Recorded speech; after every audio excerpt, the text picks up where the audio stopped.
नमस्कार, मैं हूं रुपेश कुमार। एराई 24 न्यूज में स्वागत है। सिवान जिला के बरहरिया पहुंचे हुए हैं। ये नरेंद्र मोदी विचार मंच से सारण प्रमंडल के उपाध्यक्ष की तरफ से एक महिला के घर पे पहुंचकर अपने संगठन को मजबूत करने में लगे हुए हैं। इसके विषय में जानकारी लेना चाहेंगे, कैसे वहां से चलकर और बरहरिया पहुंचने का प्रयास किए और किस तरह से अपने महिला को अपने संगठन में जोड़ने का काम करें। इससे हम परिचय लेना चाहेंगे। सबसे पहले राइट 24 न्यूज में आपका स्वागत है। बहुत बहुत सबसे पहले तो आपका धन्यवाद जो आपने समय दिया हमारे संगठन के लिए। और आज मैं कहना चाहता हूं कि संगठन में नरेंद्र मोदी विचार मंच मिशन न्यू इंडिया जो है सबसे पहले महिला सशक्तिकरण पे काम करना चाहती है।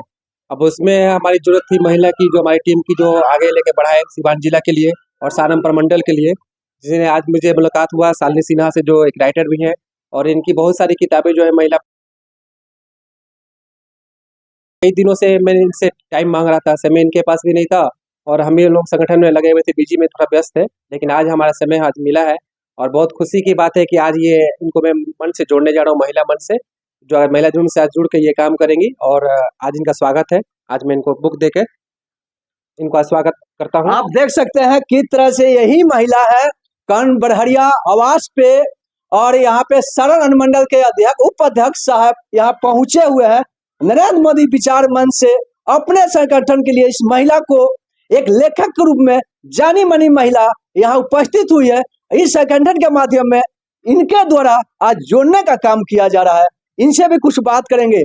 आप तो बहुत अच्छा लग रहा है, नरेंद्र मोदी विचार मंच से आज संगठन में आप आने का कष्ट किया और जुड़, क्या कहना चाहेंगे आप? मुझे बहुत अच्छा लग रहा है कि किसी संगठन से जुड़ के मैं अच्छा काम कर पाऊंगी। इससे ज्यादा खुशी की बात क्या है हो सकती है, जब आपको मौका मिले देश हित में काम करने के लिए, समाज को उत्थान के संदर्भ में काम करने के लिए, और एक लेखक होके, एक लेखिका होके, और आपको अच्छे मंच मिले, तो इससे ज्यादा खुशी की बात नहीं हो सकती। मुझे लगता है कि ये बहुत बड़ा मंच है। 24 न्यूज में स्वागत है आपका। आपका भी बहुत बहुत स्वागत और धन्यवाद कि आप यहाँ तक आए और मेरा इंटरव्यू ले पा रहे हैं यहाँ पे। तो सबसे पहले मैं अपने बारे में ब्रीफ करना चाहूँगी कि मेरा नाम शालिनी सिन्हा है और मैं एक पत्रकार भी रही हूँ। इसके साथ में लेखिका और ऑथर भी हूँ। मैंने पिछले साल भर में तकरीबन 4 किताबें लिखी हैं। एक नई किताब भी मेरी आ गई, मीडिया का AI अवतार। तो ये छोटा सा इंट्रोडक्शन है मेरा। और इसके साथ ही मुझे कुछ रिकॉर्ड्स मिला है। एक तो वर्ल्ड रिकॉर्ड मुझे हासिल हुआ है, youngest female writer with maximum diverse literary and journalistic form. The book of world record ने ये मुझे रिकॉर्ड प्रदान किया है। आपको बता दूं ताकि मतलब आम जनता ये समझ पाए कि ये रिकॉर्ड किस लिए दिया गया है। आमतौर पे जो लेखक होते हैं एक विधा पकड़ के लिखते हैं, जैसे कि आप जो है कहानी में या मतलब और किसी साहित्य की विधा, व्यंग हो गया, फीचर हो गया, तो तकरीबन 3-4 विधाओं में लोग लिखते हैं। लेकिन मैंने इनसे आगे जाकर 16 विधाओं में अपने लेखन कार्य को किया है, इसलिए मुझे मतलब ये उपलब्धि हासिल हो सकी है। इसके साथ ही मुझे oh my God book of India record की तरफ से भी मुझे मोस्ट प्रोलिफिक ऑथर के रूप में रिकॉर्ड मिला है और इंडिया बुक ऑफ रिकॉर्ड में भी मेरा नाम दर्ज कर लिया गया है। किस तरह से आपने इतना मेहनत कर कर वहां तक में आपने पहुंचने का काम किया? एक्चुअली मैं जब छोटी थी तो उसी समय राइटिंग का मेरे अंदर जो है हुनर था और मैं अपने आप लिखती चली गई। और फिर यहाँ से आगे बढ़ी मैं शिक्षा दीक्षा के लिए लखनऊ। तो वहाँ काफ़ी सारे मेंटर्स और गुरु मिले जिन्होंने मुझे परिष्कृत किया और इस क्षेत्र में मुझे बहुत योगदान दिया। मेरा बहुत मन था कि मैं आगे जाकर समाज के लिए कोई कार्य कर सकूं, लेखन में बहुत अच्छा नाम कर सकूं। तो मैं लिखती चली गई। और कहते हैं ना कि जब खिलाड़ी अपने खेल वाले दिन प्रदर्शन करता है तो लोग को उस दिन का वो जर्नी याद रहता है कि वो खेल में हैट्रिक मार रहा है, लेकिन पूरे साल उसने कितना प्रयास किया, कितने मतलब ठोकरें खाई, ये नहीं ध्यान देते हैं। तो वही है कि मेरा ये 13-14 सालों की तपस्या है जो आज रंग ला रही है। जी। अच्छा, किस तरह से अभी एक नरेंद्र मोदी विचार मंच के संगठन से आपको जुड़ा जाएगा, उस पे आपने कितने सक्रिय होकर उस काम को आगे बढ़ाने में काम करेंगे? पहले मैं किसी संगठन से नहीं जुड़ी, आपको स्पष्ट तौर पे मैं बता दे रही हूँ। और किसी संगठन से जुड़ने का मतलब है कि आप सामूहिक रूप से किसी कार्य के लिए ज़िम्मेदार हो जाते हैं। और मुझे लगता है कि समूह में बहुत बड़ी शक्ति होती है। एक जन समूह सैलाब ला सकता है। तो मुझे भी इस मंच से जुड़ने का अवसर प्राप्त हुआ है। मुझे लगता है कि मैं महिलाओं के मुद्दे पे लिखती आई हूँ और यहाँ भी महिलाओं के मुद्दों को उजागर कर पाऊँगी।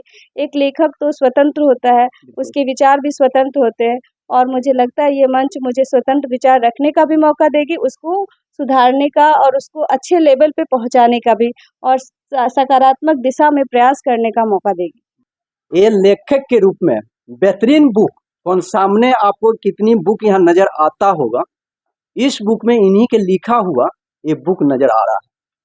इसके बुक के बारे में इससे हम दिखाने का प्रयास करेंगे कितनी कड़ी मेहनत कर कर, और बुकों को लिखना आसान नहीं होता है। उस हिसाब से इनसे बात करेंगे। ये कौन बुक आप लिखी है, ये बुक के क्या नाम है? जी, ये बुक का नाम मकीशा है, जो कि एक नवीन काव्य संग्रह है। तो इसमें कविताओं का संग्रह है। तो कविताओं की बात चली है, तो मैं आपको एक अभी आपने बोला कड़ी मेहनत की बात, तो मैं एक लाइन बता देती हूँ।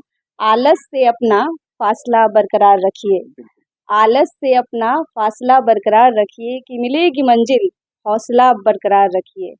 यूं उकताने से हासिल कुछ भी नहीं होगा, यूं उकताने से हासिल कुछ भी नहीं होगा। सफ़र में मेहनत का सिलसिला बरकरार रखिए, सफ़र में मेहनत का सिलसिला बरकरार रखिए। तो कुछ ऐसी ही कविताएं हैं इसमें, इस पूरे बुक में, जिसका नाम मकीशा है, एक नवीन काव्य संग्रह। 113 कविताएं हैं। आप ज़रूर इसको पढ़ें और इसका आनंद लें। मैं चाहूँगी कि 1-2 कविताएं आपको और सुना दी जाए ताकि इसकी आप में इनकी दिलचस्पी बनी रहे। तो मैं आपको एक और कविता अपनी सुनाती हूँ। एक घर दूसरे से अनजान नहीं था, एक घर दूसरे से अनजान नहीं था, जब तक इंसान इतना बुद्धिमान नहीं था। छोटे से घर में सारी खुशियाँ आती थी, छोटे से घर में सारी खुशियाँ आती थी, जब ये आलीशान मकान नहीं था। मालूम हर दिल का हाल करते थे, मालूम हर दिल का हाल करते थे, जब मोबाइल का नामो निशान नहीं था। पैसों की ललक ने ये क्या बना दिया, पैसों की ललक ने ये क्या बना दिया, इंसान इतना तो बेईमान नहीं था। असली जज्बात तो उस वक्त थे, असली जज्बात तो उस वक्त थे, जब पास कोई साजो सामान नहीं था। हम तब भी हम तब भी पहुँचते थे मिलने के वास्ते, हम तब भी पहुँचते थे मिलने के वास्ते, जब मिलना जुलना इतना आसान नहीं था। एक घर दूसरे से अनजान नहीं था। इसी तरह बुक में आप लोग देखते होंगे वीडियो के माध्यम से, इस बुक में कितने बेहतरीन कविता का लिखते हुए पहुंचाने का काम इन्होंने करने का काम की है। ये दूसरा बुक के बारे में थोड़ा सा हम ज्ञान लेना चाहेंगे। ये बुक है महिला मीमांसा, जिसमें महिलाओं से संबंधित सारे मुद्दों को कवर किया गया है, जो डे टू डे लाइफ में महिलाएं फेस करती हैं, और वो भी मुद्दे कवर किए गए हैं जो किसी को नज़र नहीं आते। आमतौर पे आप जाते हैं कहीं किसी भी मंदिर में, मॉल में, तो महिला के अनुरूप वो मंदिर मॉल नहीं बनाया होता है, वो पुरुष संरचना है। आपको जानकर ये आश्चर्य होगा कि मैं ये क्या कह रही हूँ। आप महिला हैं, मान लीजिए उनको मतलब बच्चे होते हैं उनके साथ, अब वो वहाँ जाते हैं तो उनको असुविधा होती है कि कहाँ बैठे, कहाँ क्या करे, कहाँ खाए, उन बच्चों को क्या खिलाए, क्या नहीं जाए महिलाएं ऐसी जगह, ये तो उचित नहीं है। तो उनको ध्यान में रखकर भी कुछ संरचनाएं बननी चाहिए। ये औपनिवेशिक काल की है, अंग्रेजों के काल की है, बनती चली आ रही है, उसी अनुसार बनती रहेगी। लेकिन एक लेखक है, दूरदर्शी विजन है, मेरा अनुरोध भी है सबसे कि जो भी संरचना आज मतलब बने, फ्यूचर में कभी भी बने, तो वो सोच के बने कि महिला है, वो शादीशुदा होगी, उसके साथ बच्चे भी आएंगे, उनको हर तरह की असुविधा होती है, बाहर जाने में, निकलने में, खाने पीने की चीज़ें नहीं मिलती है, मेडिसिन अवेलेबल नहीं रहता है, बच्चों को खिलाने की जगह अवेलेबल नहीं होती है, तो क्या महिलाएं घर से निकलना छोड़ दें? ये तो उचित नहीं है। तो उनके अनुकूल संरचना बनाए। ऐसे ही बहुत सारे बेटियों के मुद्दे हैं कि शादी के दबाव में बेटियां ही क्यों रहे।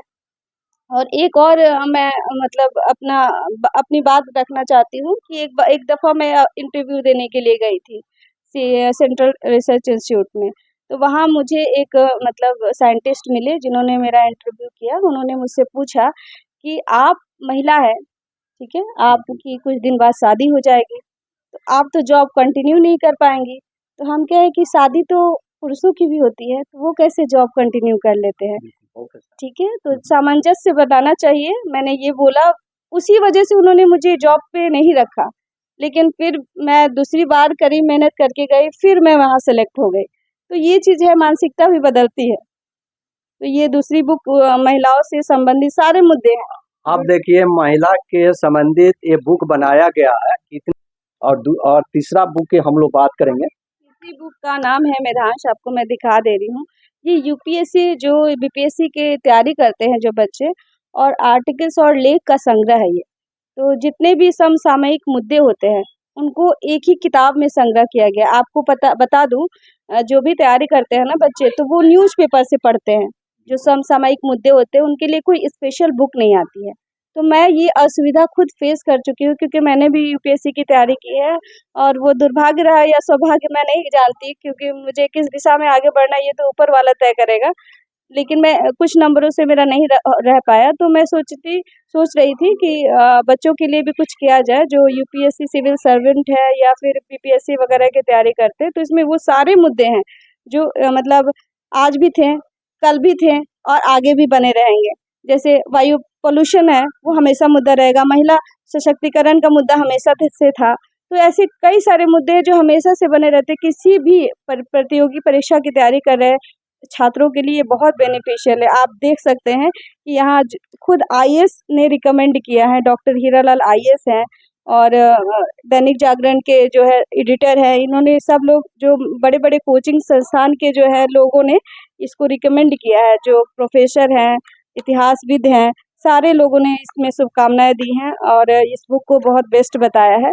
और इस जैसे पहला ही चैप्टर है बीटा पीढ़ी का आगाज, ठीक है, तो इस तरह के चैप्टर है आज़ादी का असल मतलब क्या है। तो ये सारे मुद्दे हैं जो सदाबहार रहते हैं, हमेशा काम आएंगे। तो इसको मतलब इस उद्देश्य से लिखा गया सर। अब हम लोग चौथे बुक की बात करेंगे। ये इसका इंग्लिश वर्जन है मेधांश का ही, क्योंकि इंग्लिश जो प्रतियोगी परीक्षा की तैयारी करते हैं इंग्लिश वाले, तो थोड़ी कठिनाई होती है, इसलिए उनको इंग्लिश में ट्रांसलेट कर दिया गया। एक और बुक है जो आपको बाद में रिवील करूंगी, वो बुक आ गई है। मीडिया का एआई अवतार नाम है। आजकल आर्टिफिशियल इंटेलिजेंस का युग है और मुझे नहीं लगता है कि इतनी जल्दी कोई अभी किताब आई होगी। मेरे नज़र में तो अभी नहीं है, मतलब सिवान में मैंने बुक स्टोर पे सर्च भी किया तो एआई पे अभी कोई बुक नहीं है। तो मैंने इस बुक को लिखा हुआ है, वो पब्लिश भी हो गई है, जल्द ही मतलब आप लोग के सामने रिवील हो जाएगी और मैं शायद न्याय कर पाऊंगी इस मंच के साथ। चलिए, शायद हमने न्याय कर पाऊंगी इस मंच के साथ। ये संगठन आप दे रहे हैं, कहाँ पे नरेंद्र मोदी विचार मंच का संगठन इतनी मजबूत से काम करेगी। अपने सिवान जिला में, सिवाने जिला नहीं, हम लोग अभी किस तरह से इन्होंने सारण प्रमंडल देखने जा रहे हैं, वो सारण प्रमंडल जिले के बात किया जाए, उस तरह से इन्होंने मजबूती के साथ किस तरह से महिला कौन है, एक लेखक के रूप में कितनी सारी किताबें, कविता के रूप में एक मनोरंजन के साथ इन्होंने लिखने का काम की है। ये सही, अगर संगठन में अगर काम करना चाहेंगे, कितनी सारी समस्या है, गरीब अमीर सबको एक साथ मिलाकर चलने का काम करेंगी। आप लोग बने रहे, पल पल का खबर है सही, हमने राइट न्यूज के माध्यम से दिखाते रहते हैं आपको। इतना मजबूती के साथ इस चैनल को इतना दबाकर शेयर कीजिए, चाहे लगे हाँ कोई मेरा संगठन काम कर रहा है, वो भी बड़े पैमाने पे। आप लोग बने रहे राइट 24 न्यूज में। नमस्कार।